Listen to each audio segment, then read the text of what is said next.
ماں کو سامنے دیکھ کر میری ہمت جواب دے گئی تھی اور میں وہیں دروازے پر گر کر بے ہوش ہو گئی تھی۔ آنکھ کھلی تو میں اپنے بستر پر تھی اور اماں اور میرے بھائی اور بہن کے پریشان چہرے میرے سامنے تھے۔ میں نے انہیں سب کچھ بتا دیا تھا جو کچھ میرے ساتھ ہوا تھا۔ بھائی تو غصے سے پاگل ہو گیا تھا۔ اس نے اسی وقت شہر جا کر خالد کو سبق سکھانے کا فیصلہ کیا تھا۔ امی اور بہن نے اسے بمشکل روکا تھا۔ بھائی میری حالت دیکھ کر بہت دکھی تھا اور اس کی آنکھوں میں ندامت تھی۔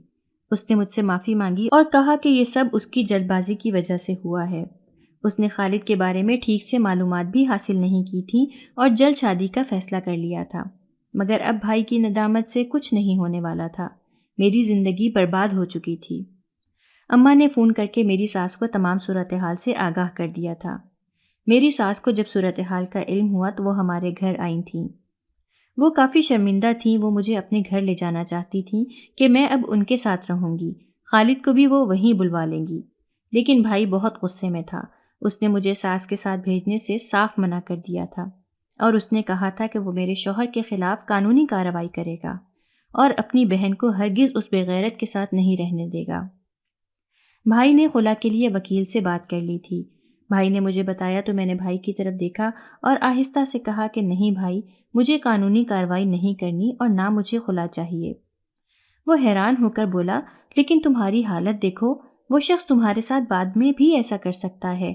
اس طرح کے مرد کبھی ٹھیک نہیں ہوتے۔ میں نے بھائی کو سمجھانے کی کوشش کی۔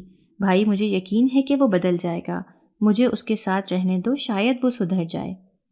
میرے بھائی کے چہرے پر تکلیف اور بے بسی صاف نظر آ رہی تھی۔ اس نے مایوسی سے کہا، تمہیں اندازہ نہیں ہے کہ تمہاری یہ بات سن کر مجھے کتنی تکلیف ہو رہی ہے۔ میں صرف تمہیں خوش دیکھنا چاہتا ہوں، لیکن تم اپنے آپ کو اذیت میں مبتلا رکھنا چاہتی ہو۔ میں نے اپنے بھائی سے کہا، مجھے معلوم ہے اور میں آپ کی محبت اور فکر کو سمجھتی ہوں، لیکن شاید میں اب زندگی بھر خوش نہیں رہ سکتی۔ بھائی، اس لیے کوئی بھی ہو، بس اب تو مجھے اپنی زندگی کا وقت پورا کرنا ہے۔ مجھے خالد کو ایک اور موقع دینا چاہیے، شاید ہمارے تعلقات بہتر ہو جائیں۔ بھائی کی آنکھوں میں آنسو تھے۔ اس نے کہا، میں نے اپنی ضد اور انا کی وجہ سے تمہاری زندگی برباد کر دی ہے۔ اب تم اپنی زندگی سے یہ انتقام مت لو۔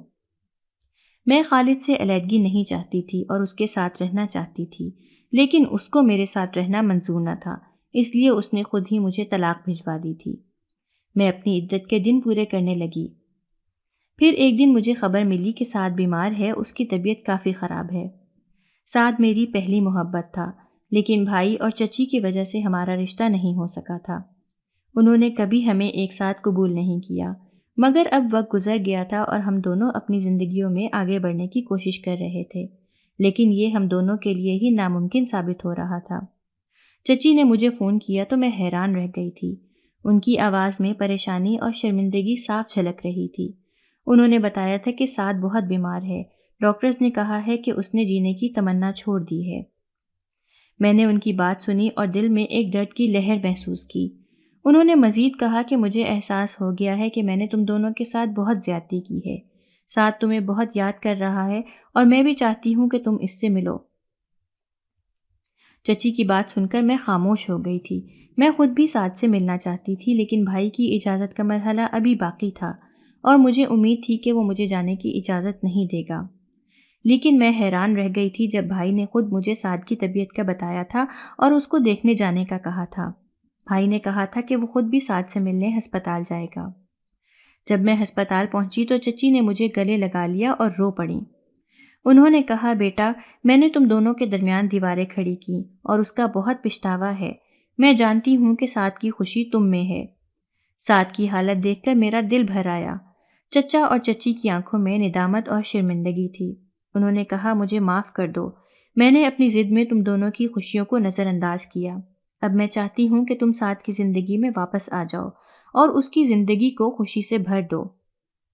میں نے سعد کی طرف دیکھا جو کمزور اور بیمار تھا، لیکن اس کی آنکھوں میں ایک امید کی کرن تھی۔ سعد کی حالت بہتر ہو رہی تھی اور وہ ٹھیک ہو کر گھر آ گیا تھا۔ چچا اور چچی ایک بار پھر سعد کے لیے میرا رشتہ لے کر آ رہے تھے۔ اس بار حالات مختلف تھے، سب خوش تھے۔ میری سعد کے ساتھ شادی ہو گئی تھی اور میں اس کے ساتھ خوش و خرم زندگی گزار رہی تھی۔ میں خوش تھی کہ میں نے اپنی محبت کو پا لیا تھا۔